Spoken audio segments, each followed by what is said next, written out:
So let us begin. It's a very long title. I'm Mark Jones. I'm the Chief Engineer at AtkinsRéalis, based in our Peterborough office. I'm also part of SPA as an Anglian employee on an alliance. So this is the Strategic Pipeline Alliance, abbreviated to SPA. It's a transmission main, and the topic for today's webinar is deliberately delivering differently. This is for the Pipeline Industry Guild. I'm chair for the Eastern region, the Anglian region, for this year, and introducing myself as a speaker today. And we'll move forward onto the scheme. We have an hour. What I plan to do is speak for about 45 minutes and then leave 15 minutes for questions. So obviously the SPA pipeline, 330 kilometers, is a massive investment for Anglian Water. They have a demographic of the largest geographical area of the water companies, with surplus water in the north and one of the highest growth development regions in the UK, with low rainwater and water shortage in the south. So the area extends from Humberside in the north, where new water treatment works are being planned, up at Elsham, and the pipeline is 330 kilometers long, starting at 900 millimeters diameter in steel, down to around Bexwell, and then smaller diameters branching off in polyethylene pipe material down to the north of the Thames estuary in Colchester and Ipswich. Presently, during the AMP7 period,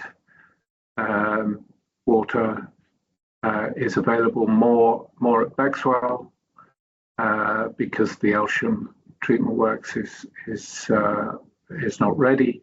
So the concentration in the AMP7 period is to build the polyethylene pipes with the pumping stations. So we have about 10 pumping stations on the scheme, and an optimized route through the area, and then heading into fenlands and varying different geological conditions along the route of the pipeline. And then AMP8 will finish the other sections of the pipeline as we move forward in the programme. There was a small discrete scheme for resilience to Norwich that was carried out with a pumping station at 315 diameter over to the right, which is called Norwich to Windham. The Alliance is working on a Project 13 approach, where we go through production and then into delivery stages of the project, and we trial and we use digital procedures to digitally put together our project before we do it on site. So a project of this size has been through a number of years of pre-feasibility, route decisions, planning, ecology, archaeology, and the size and scale of the project deserves 4 or 5 webinars on different subjects, from water quality control between regions to optimizations of routes, optimizations of pumping and diameters. So what I'm concentrating on is when we first joined the project, we looked at a number of innovations, technologies, new equipment and products. We took these through various product analysis, also developing new standards with the Anglian Water Standards Forum, where I represent SPA with others, and we take through deviations on standards to bring in new products, technologies, methodologies.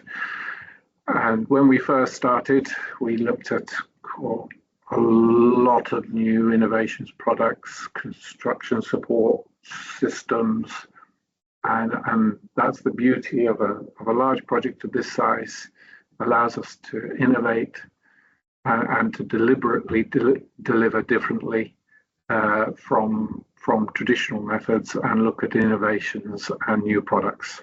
So the four that I was involved with was real-time smart monitoring, feeding into a digital twin. We innovated in low water commissioning for the works. We did optimization of drain down facilities, and we looked at different construction methods, and we trialed a number of different ways of doing things, like lifting the pipe into the ground, different methods of construction like pipeploughing, different systems of construction, delivery and production management, and various systems of data management and control. What I'd like to do is pick up the questions at the end, because I can't see the chat pane. So let's go through the presentation, and then we can look at questions. So, real-time leak detection and smart monitoring equipment. Okay, we have a long pipeline, and we needed a coordinated system to monitor pressure and leak detection along the pipeline, to pinpoint leaks and to monitor and also feedback into a system of modeling which has a real-time element to it that feeds back into the digital twin data that supports Anglian Water. So Anglian Water have developed a technology for all their leak detection involving a Primea system. So we're utilizing the equipment here, which is a leak noise correlator. This one was installed at a railway crossing, which was directionally drilled to monitor the leak noise and to allow us to go under the railway with a single pipeline and not a dual pipeline for the permitting system. So this is permanently installed with a battery. It reads basically 2 kilometers in either direction in a polyethylene pipe, and has a 5-year interchangeable battery life as long as the signal is not extensive. So we're not asking it to do a signal every minute, not every 5 minutes. We'll probably take a signal every 30 minutes, and that will save the battery life. So how do we send the signal? So we've got a very light chamber. You can see here that we have the central arm of what we call a cow horn, either side of a valve, and we take a connection of that into a double boundary box, and in the double boundary box we install our equipment. The equipment is attached to the lid. It's a fairly lightweight lid, and there's an antenna on the bottom of the lid, and there's a SIM card, and that's a multi-SIM card to many providers, and the signal is then sent every half an hour into the system. Then when the system receives the information. Primea technology has a number of different systems available, whether you're looking at leaks, flow monitoring, pressure monitoring, rainfall. It's got a complete system, and as all data, it can be false. So it can be a noise from the air valve shutting, or someone's used the hydrant to do some maintenance, or some other form of detection, and therefore the system needs to be intelligent and alarm only when there's an intelligent alarm from the data systems. So there's an intelligent form of signal and appropriate action required. And as I said, this feeds forward into other systems.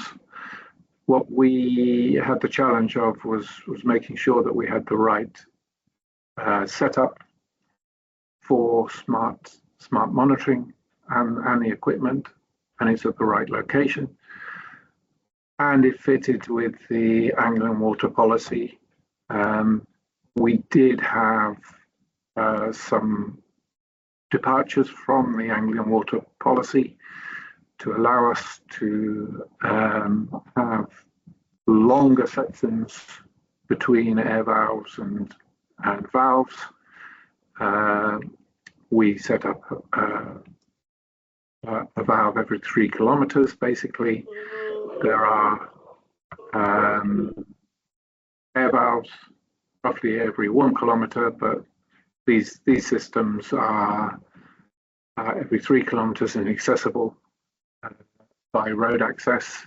And they're also at crossings and watercourses, as I mentioned, for permitting reasons. For railways, we have permanent installation of sensors, but we don't have permanent installation yet of sensors along the whole pipeline. That will be rolled out within a 3 to 5 year period.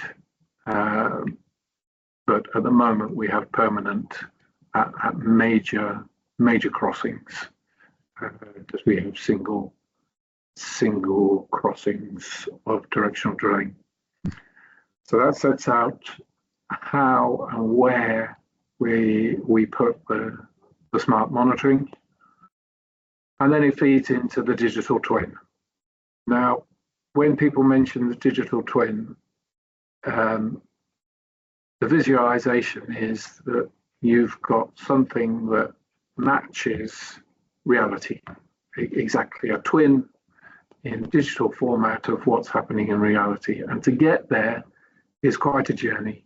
It's a lot of systems all combined together, working together, and a huge benefit to the water company, especially in operation, and especially in drought periods and forecasting, to know that to know what will be happening, and to plan ahead, and to monitor and know how your system is performing. This helps reduce costs in operating.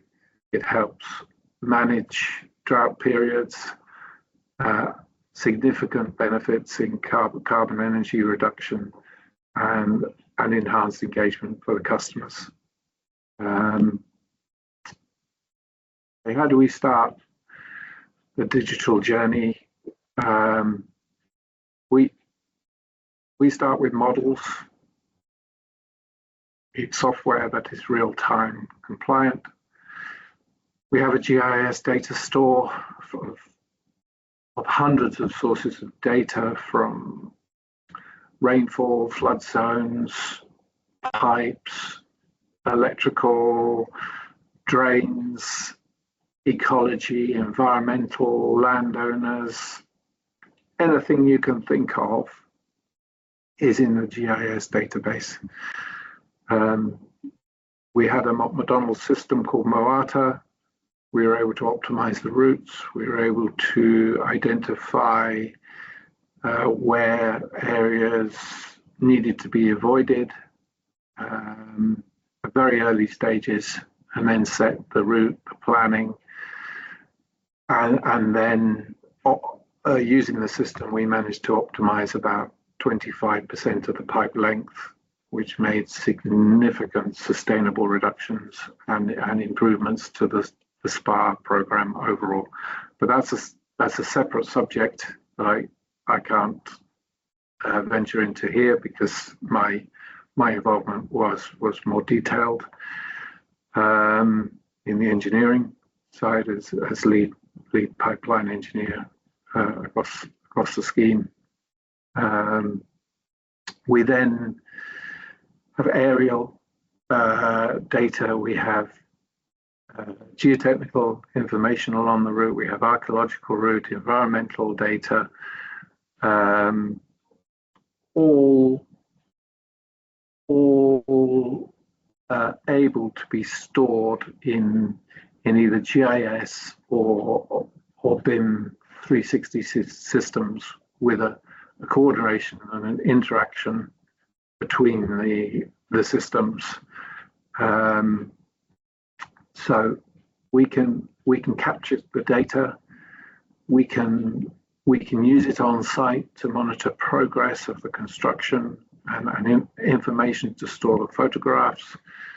We can use it to do 360 visual displays, the pumping stations, to make sure that we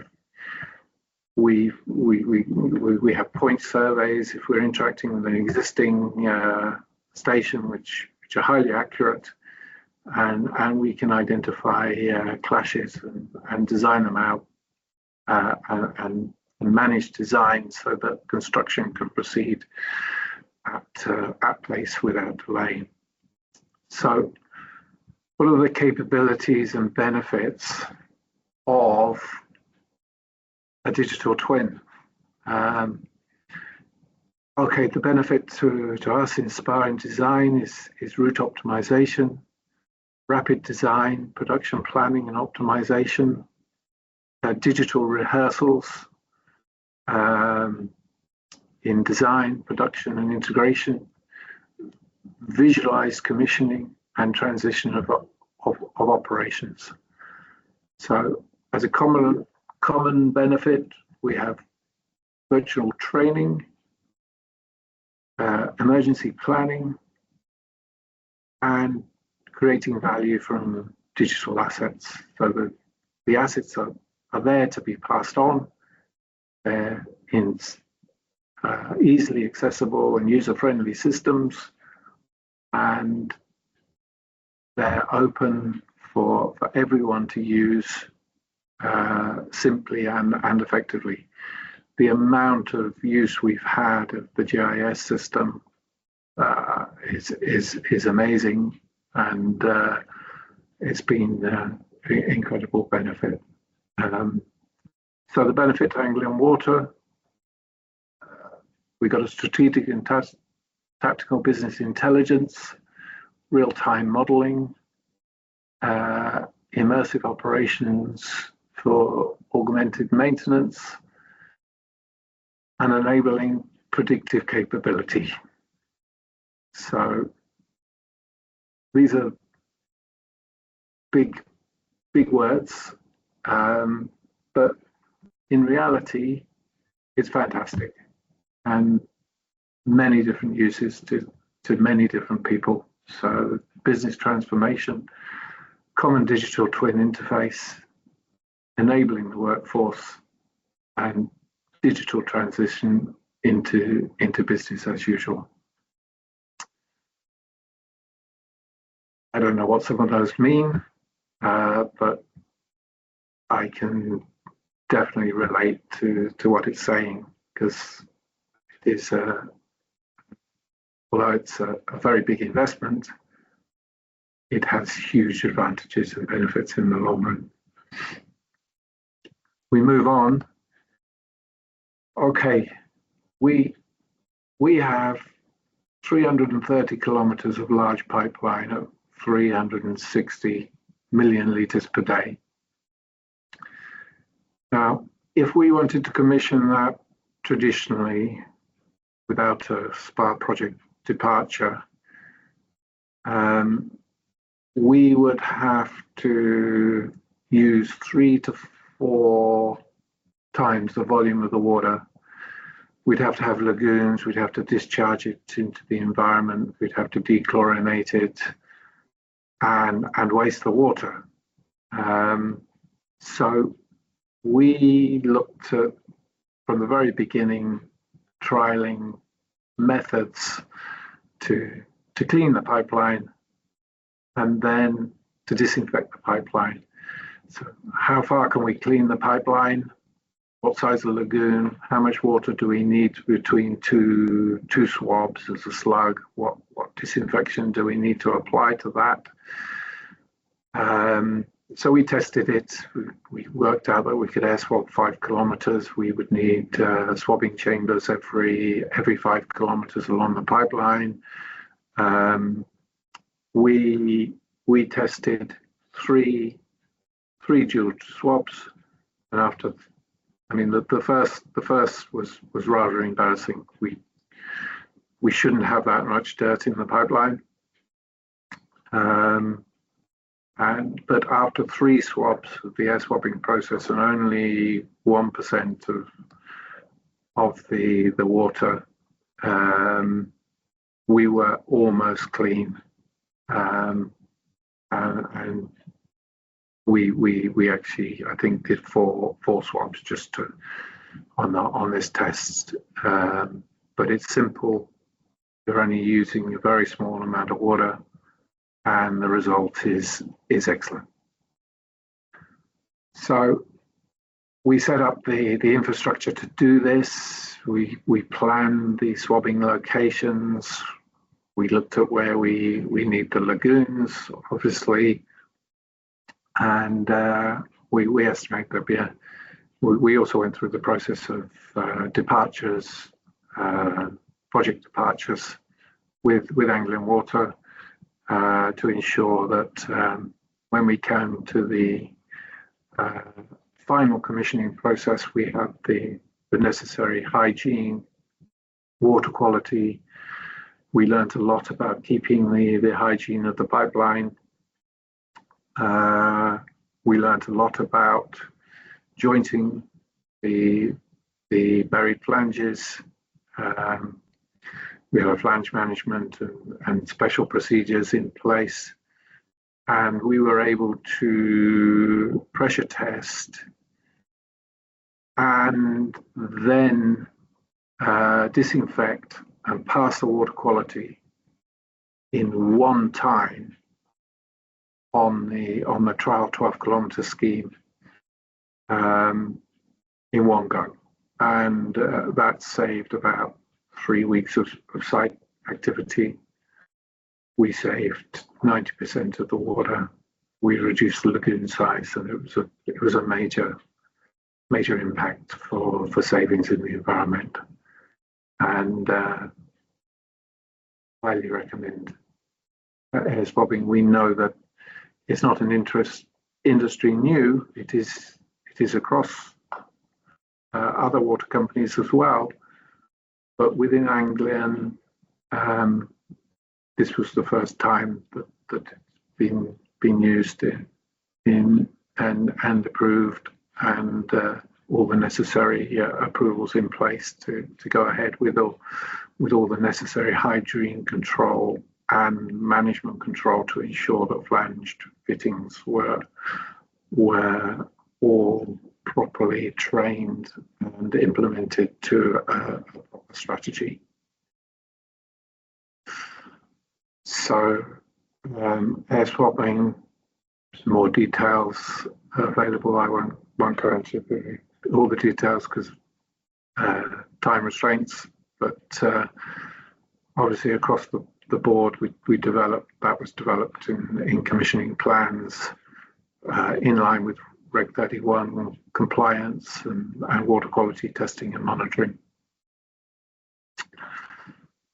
Okay, moving on to drain down. There was no washouts, so all washouts are at the gate valves. Gate valves are every 3 kilometres in close proximity to the road. They're marked out with flags, and we have the air valves on a slight rise, so that we have the air valve sitting at a location just above the ground level. So if there's any flooding or any problems, then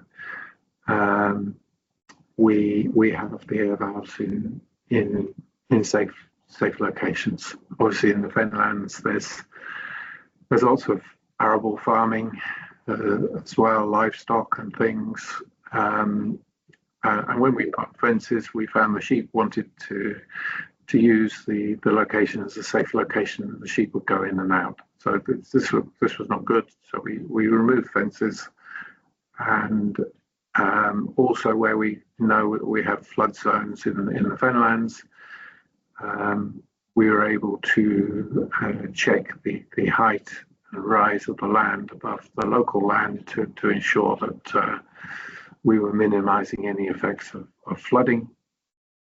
Obviously, we have air valves located at high points, but when we want to drain down the pipeline, we also want some of the commissioning chambers or these oxen locations in lower areas, so that when we drain down the pipeline, we don't have too much water left in that pipeline to remove when we need to. And then when we recommission the pipeline, these slugs of water will move out, and then we would disinfect the pipeline. So no need for washout and drain down facilities. We collect the air in the pipeline through branch connections with a large area, effectively 30% of the pipe area, to capture the air and bring it to the surface. There's some regulations around this, and we've had a design basis agreement, and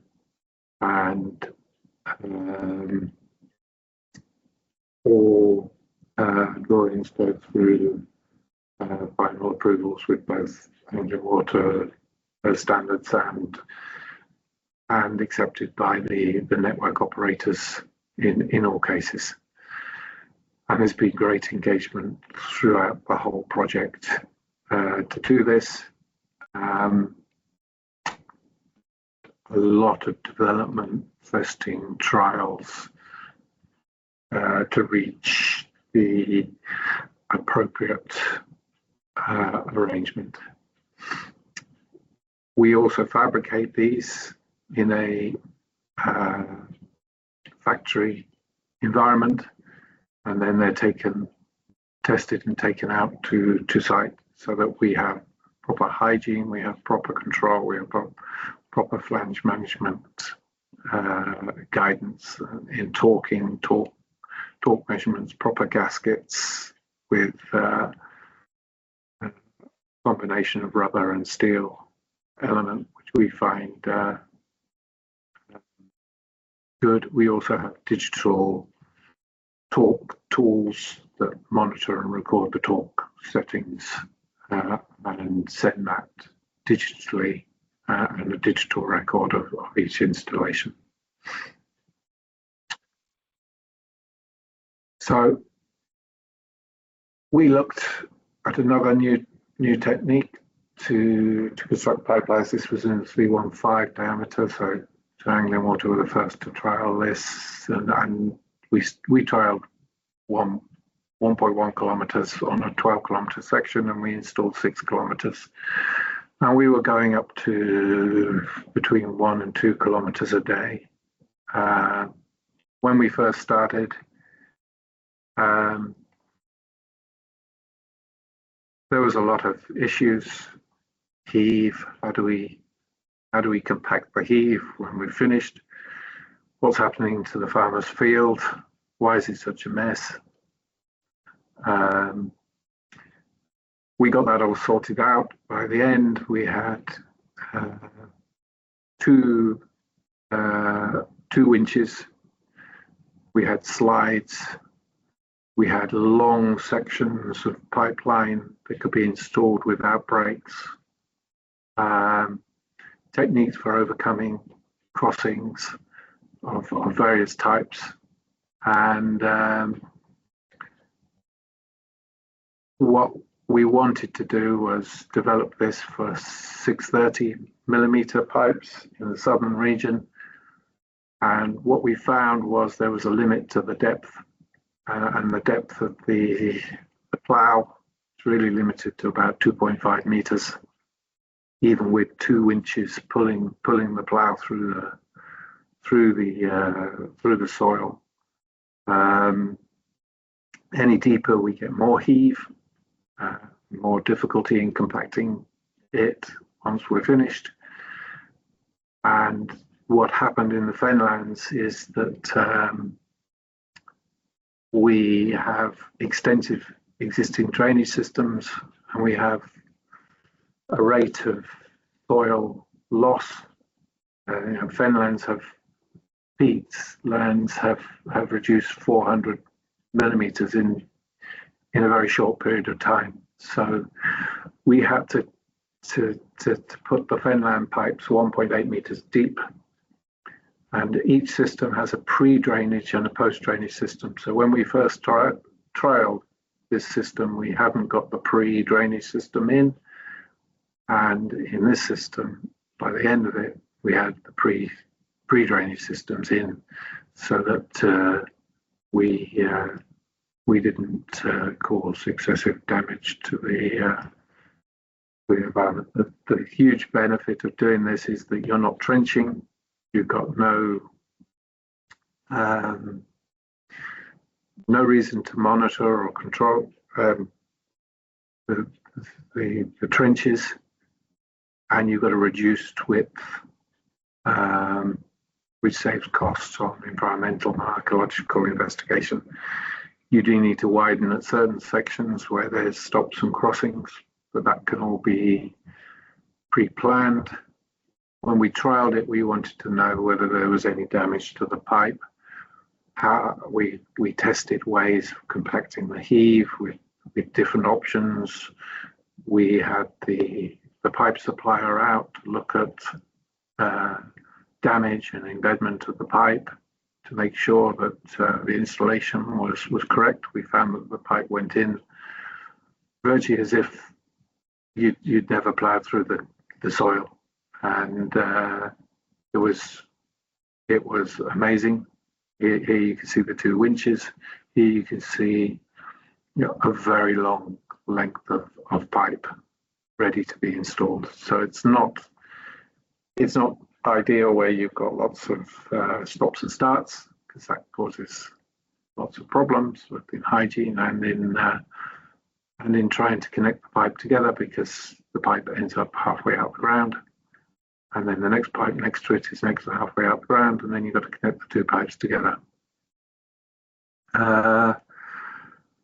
So the idea was, how to set the key criteria for success? How do we ensure that those success criteria are met, and that any damage to the pipe is within standards? Because we without digging up the pipe, we don't know what's happened, and how to construct it in a way that reduces the number of connections, stops and starts in the program. So those were the lessons we learned.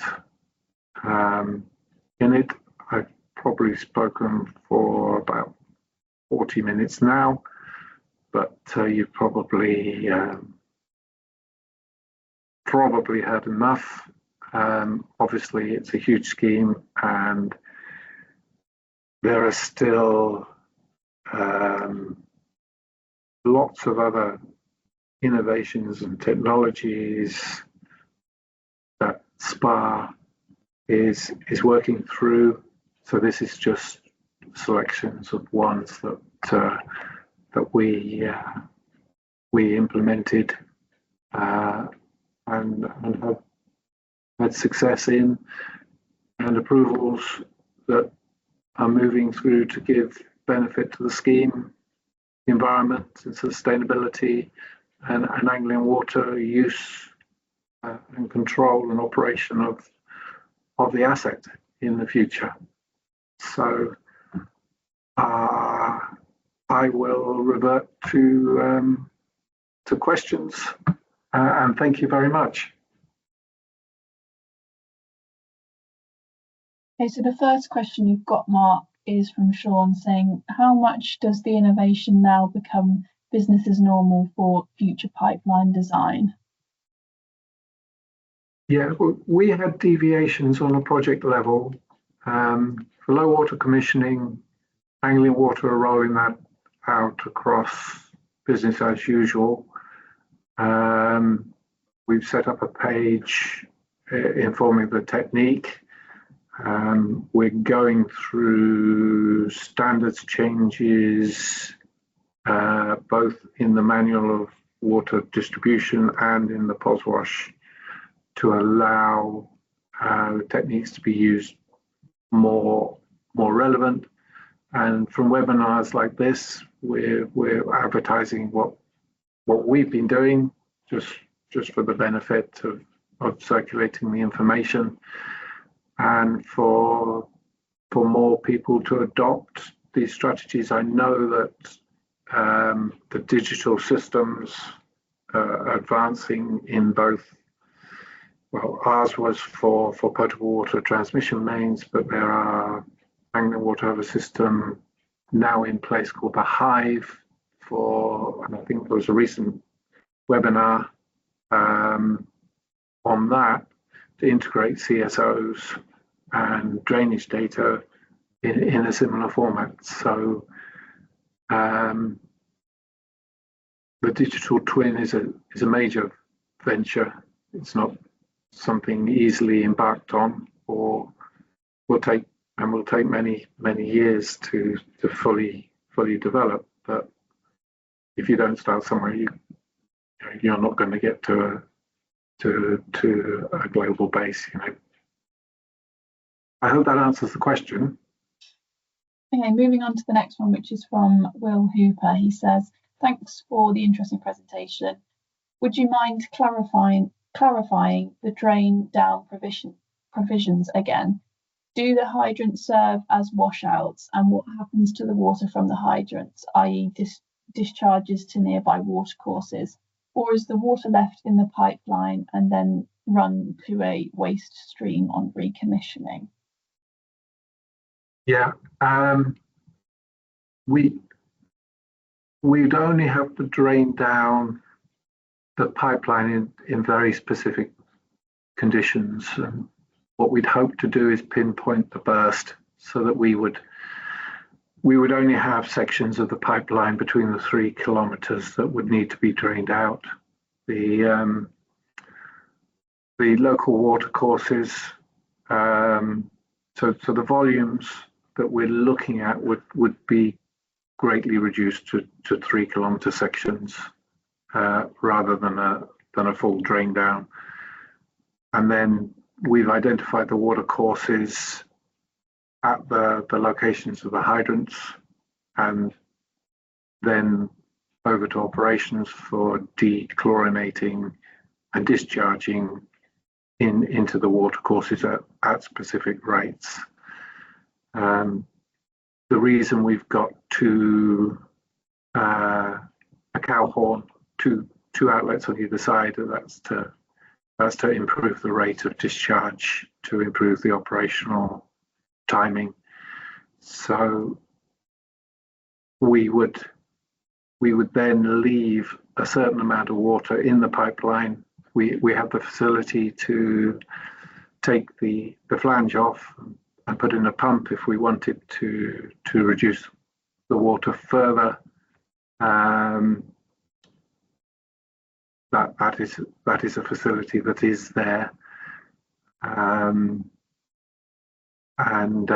any water left in the pipeline, when we recommission that section, that would be flushed through, and the whole dechlorination would be done with that flushing and disinfection program in place.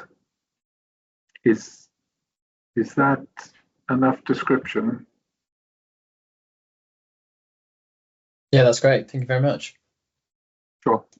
Okay, so the next question says, what are the opportunities for further new systems and innovations to be considered? Okay. There are different ways of monitoring leaks. The system we have is quite robust. It will pinpoint the leak. It's not installed yet because permanent data loggers are not rolled out yet within Anglian Water for another 3 to 5 years. But there is portable equipment, and so what we've allowed at the hydrants is forgotten the terminology, but they're open hydrants. So you can put other types of equipment down through the hydrant. There's various probes and balls and other things that can be put down to monitor leakage if you get a bit. There's also significant advances in technology and leakage detection.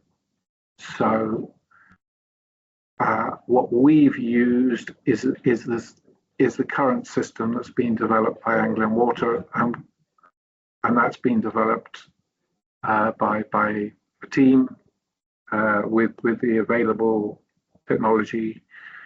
And I think that technology may develop, but what we've done is put in place a system, or the equipment, so that we can allow for any changes in technology. So we have the equipment in place every 3 kilometers to do smart technology, and it's accessible, easily accessible, and flexible, if you like. So the digital twin, I'd like to see real-time modeling. It's a bit of an ideal, but certainly for a system of 330 kilometers, to have a system that's a real-time operation, and you know exactly what's happening on the system, will be a great advantage to Anglian Water in the future. So it's a big step, but it gives lots of benefits in the future in the innovation in operational control.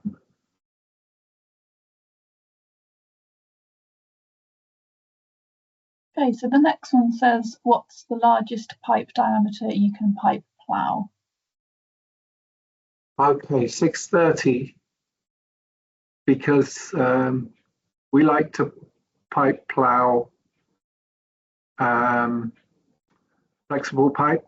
The pipe has to be flexible. If it becomes bigger, it becomes thicker, and it won't be able to be flexible. So I think we have managed to reduce the pressure rating, because initially we said we won't pipe plough anything less than SDR11.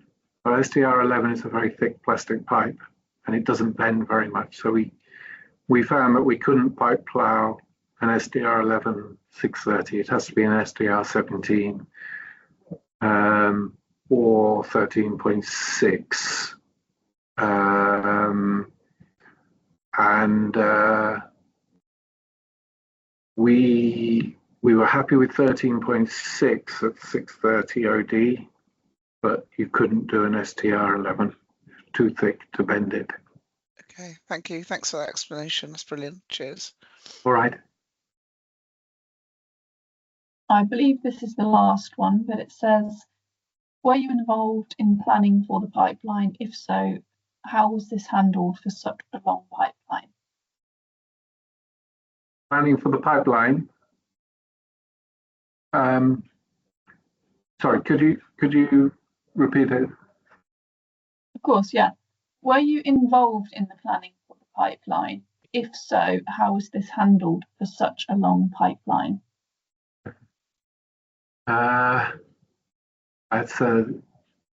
The feasibility stage was decided based on need for water. So the route of the pipeline was basically sought out for where the most need. It was then, we managed to save 25% of the length of the pipeline by route optimization before planning was fixed. When planning's fixed, it's very difficult to then change the route. But we optimized it on vertical alignment as well, because of if we went high up a hill, we'd have higher pumping pressures, and we wanted to limit the pumping pressures. So we were able to take routes around the hills. So I wasn't exactly involved in that stage because I was involved more in the detailed design. But there was if we could have planned a route to avoid peat and fenlands, that would have been a big advantage, because when we go into the fenlands, we're crossing drains, we've got bad ground, it's wet half the time, and it's very difficult. But because that's where the water needed to go to various locations, I think it was possibly unavoidable to not go through the fenland. But that was decision making on a fairly high level basis on where water was needed at the time. Does that answer the question? Spot on. Thanks, Mark. It's good to see you after many years, mate. Sure. I believe that's all the questions. Okay. Well, excellent. Good to catch up with a few old faces as well. And thank you very much for your time. There'll be a recording on YouTube as well. Zara's kindly provided from the Pipeline Industries Guild. And obviously, you know, the SPA team is very pleased to engage and pass on any learnings through the Guild at any time. Thank you very much, everyone.